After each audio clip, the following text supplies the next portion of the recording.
So children, take out your books, take out page number 69. So we will continue our lesson number 9, that is trade. So on the top left side you can see a flow chart is given, that is types of trades. So here we can see types of trade. It is divided in two parts, that is on the basis of quantity of goods, on the basis of extent of trade region. Again, on the basis of quantity of goods, it is again divided in two parts, that is wholesale trade and retail trades. And next part, on the basis of extent of trade region, that is domestic or internal trade, international or external trade. So we will study about this flow chart in this page. So first we will see according to the quantity of goods. So trade. So we will do a quick recap of your previous part, that is trade, which is very much related to the demand and supply of the goods. When the demand is there, then the supply of goods is there.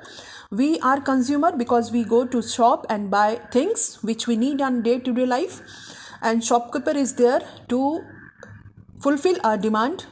We purchase goods from his shop and he is there to fulfill our demand. So we are buyers, understood, and those are sellers. So there is equal equation between demand and supply, and that is known as transaction between supplier and buyer, that is trade. So now here we will see about first, that is wholesale trade. What we are doing here, that we are studying about trade on the basis of, children, this flow chart is very important, on the basis of quantity of goods and on the basis of extent of trade region, understood. So here we will see according to quantity of goods, that is wholesale trade, domestic trade, wholesale trade, retail trade, domestic trade and international trade. So we will see one by one. First we will see wholesale trade. So see that paragraph. Traders buy commodities on a large scale directly bought from producers. The commodities are also sold on a large scale to retail traders. Children, I told you retail traders, that are those traders, shopkeepers, those who brought things from or goods from wholesale traders, understood. This is called wholesale trading.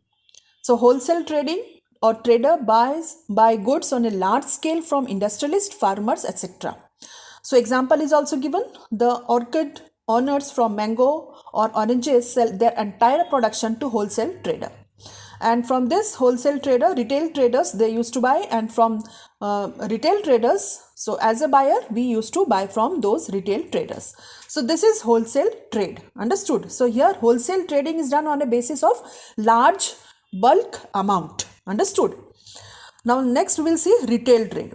When the traders buy goods from wholesale traders and sell it directly to consumers. So here consumers, we are consumers, understood. The common people, they are consumer. Then it is known as retail trading. The quantity of goods sold is less in this case, understood. So retail trading is less compared to wholesale trading. The quantity of goods sold is less in this case. For example, the shopkeepers selling goods, vegetables, vendors in the market, etc. So children, so here it is very clear that retail trading is done on a very small scale, or you can say here the selling of goods is there from vegetable vendors, shopkeepers in market. So it is in less quantity, understood. So here as we are studying about on the basis of quantity of goods, wholesale means big bulk amount, understood. Now next we will see according to the extent of region. Now here we will see region on the basis of domestic trade and international trade. So here we will see domestic trade. This trade takes place between different regions within the same country, understood. The size of the country, diversity, distribution and availability of natural resources affect the internal trade within the country. The size of population, transport and communication services, the living standard of the people, marketing system lead to the large scale internal trade. In India, factors like diversity in geographical condition and high population also affect the domestic trade. A country's development is dependent on the extent of domestic trade. If there is a good economic growth, then the trade will also be more. Thus, there is a positive relation between economic growth and trade.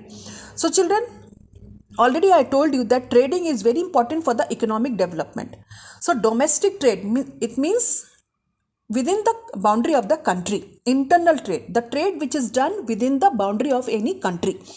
So, and also some factors are there which affect the domestic trade. Some factors are there which affect the domestic trade. So what are those? The size of country. Understood? Diversity, distribution and availability of natural resources. So underline this line: the size of country, diversity, distribution and availability of natural resources which affect the internal trade within the country. Understood? If any country, for example, we can take example, if any country is having surplus amount of production of any goods or any crops or any grains or any product, so it is, so again it is very important that how the trading is done. So inside, within the boundary of our country, if that good is available in a plenty, so there is no need to for export from other country. Understood?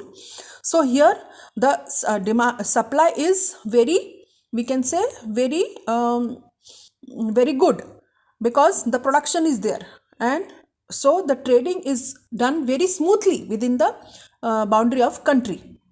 But if some goods are in deficient amount or there is less production, so we are compelled to do international trading. That means we are compelled to do trading with other country. Understood?